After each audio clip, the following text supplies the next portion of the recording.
Et voilà le grand retour de Romaric. Un retour en fanfare, bien sûr, cette rentrée de septembre. Bonsoir. Bonsoir. Vous allez bien ? Très bien. Très bien, je vous vois à nouveau. On se dit, vous, on dit tu, on ne sait pas.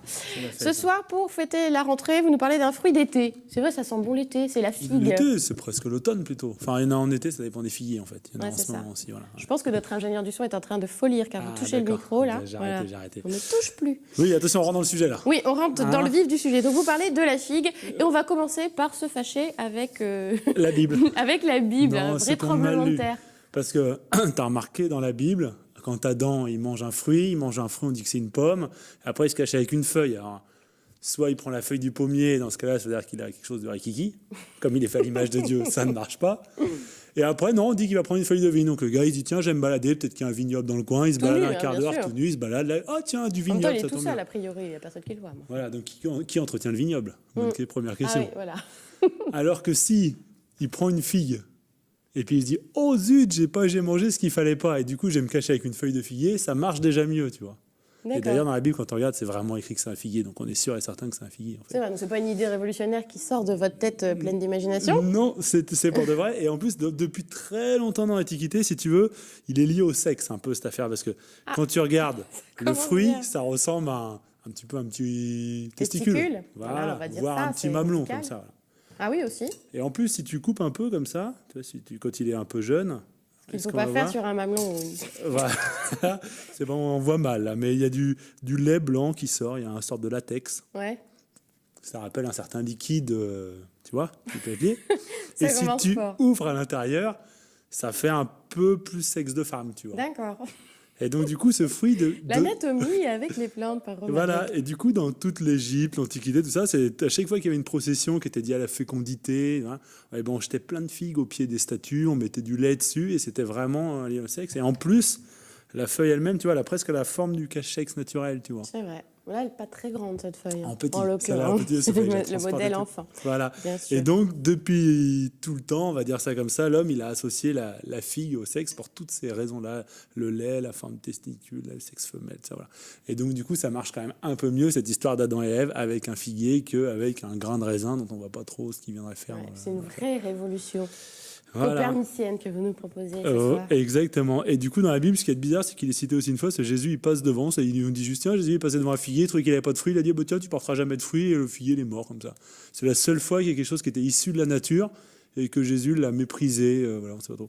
Et Judas s'est pendu aussi à un figuier. Donc on le voit sur certaines églises, quand tu vois les sculptures, tu vois que c'est Judas, c'est un figuier. Donc c'est héros, c'est Thanatos, quoi, le figuier, quoi. Exactement. L'amour et la mort. Voilà. Et pourquoi il était autant aimé avant? Parce que tu sais qu'il n'y avait pas de sucre avant. La canne à sucre, la betterave à sucre, ça n'existait pas trop. Et du coup, on n'avait pas de goût sucré. Et du coup, la figue était un peu le... Voilà, on voit un figuier un peu en entier, là. Enfin, par morceaux. On découvre que c'est, peut-être, on va dire ensuite que c'est un arbre tropical. On voit la forme, c'est pas du tout la forme des arbres chez nous. C'est un arbre plutôt tropical d'origine. Et donc, ce que je disais juste sur le sucre, c'est qu'à l'époque, il n'y avait rien de sucré qui existait. Et donc, la figue, c'était ce qui se rapprochait le plus du goût du sucre. Et comme c'est un goût que l'homme adore, tu sais, les bonbons Haribo, on ne sait pas pourquoi on ne veut pas s'en passer. Et du coup, c'est un truc qui attirait les gens. Alors, on vient de voir juste l'arbre, mais donc le figuier n'est pas... On voit bien que les fruits ne sont pas mûrs. Hein. Comme vous disiez, ça pousse plutôt à l'automne. Voilà, en fait, il y a plusieurs espèces. Il y en a qui donnent plutôt en juillet, et puis d'autres plutôt maintenant. Parce qu'il y a une autre légende qui dit que Saint-Pierre, il était avec Jésus. Ah, encore? Voilà. Et Jésus, il dit, qu'est-ce que tu préfères, le raisin ou les figues? Et comme il y avait les deux à côté, Saint-Pierre, il dit, il s'est dit, ce que je préfère, c'est le raisin. Donc je vais dire les figues, comme ça Jésus il va manger les figues. Et puis il a dit, oh, c'est les figues. Et là, cette fois-là, Jésus a dit l'inverse. Il a dit, oh, si tu aimes les figues, écoute, elles ont qu'à mûrir 2 fois par an.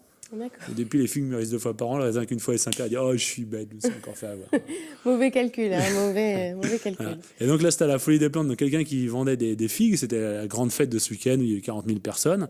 Et donc, il y a 350 espèces de figues. Donc la figue qu'on mange, donc il y en a vraiment une grande diversité. Là, c'est le spécialiste français Thierry Desmarquet, donc on a 350 variétés. Et dans la famille, le nom latin des figues, c'est... Ficus. Exactement. J'ai lu les petites notes, hein, quand même. Voilà, et ficus, ça te rappelle pas une autre plante? Le ficus. C'est l'appartement. Voilà. Et donc, c'est le même à la maison. Et donc, c'est la même famille. Et donc, c'est des cousins, en fait. Les ficus, c'est toutes des plantes tropicales. D'ailleurs, le figuier, il n'arrive pas trop à remonter au-dessus de Nantes. Après, il gèle. Et tous les ficus, donc le ficus d'appartement et voilà. Et sinon, il y a un autre ficus qui est très connu. C'est celui sous lequel Bouddha s'est couché et a connu l'éveil. Ficus religiosa. Et la boucle est bouclée, c'est ça? Parce qu'effectivement, le ficus, c'est dans toutes les religions, c'est vrai. Ouais. Voilà. Et il y a un autre qui est le ficus elastica, qu'on appelle le caoutchouc aussi. Et parce qu'on utilisait le latex, là, tout à l'heure, le jus blanc, pour faire du caoutchouc avec. Et donc, les ficus sont vraiment des arbres tropicaux qui n'ont pas trop de troncs, et c'est aussi eux qui englobent les temples d'Angkor, par exemple. Voilà. Et quand je sens que tu cherches à me dire qu'il va falloir s'arrêter. Oui, c'est ça, parce qu'il reste quelques secondes seulement. Mais voilà, on sait tout sur la figue. Et en tout cas, les images du figuier venaient aussi du Grand Blotreau, un jardin nantais. Donc on peut aller les voir là-bas. Voilà, il y en a dans les jardins. Les plus beaux à Nantes sont à voir effectivement Grand Blotreau, près de la Rocaille, il y a les oliviers. Et dans le jardin de Romaric aussi, éventuellement.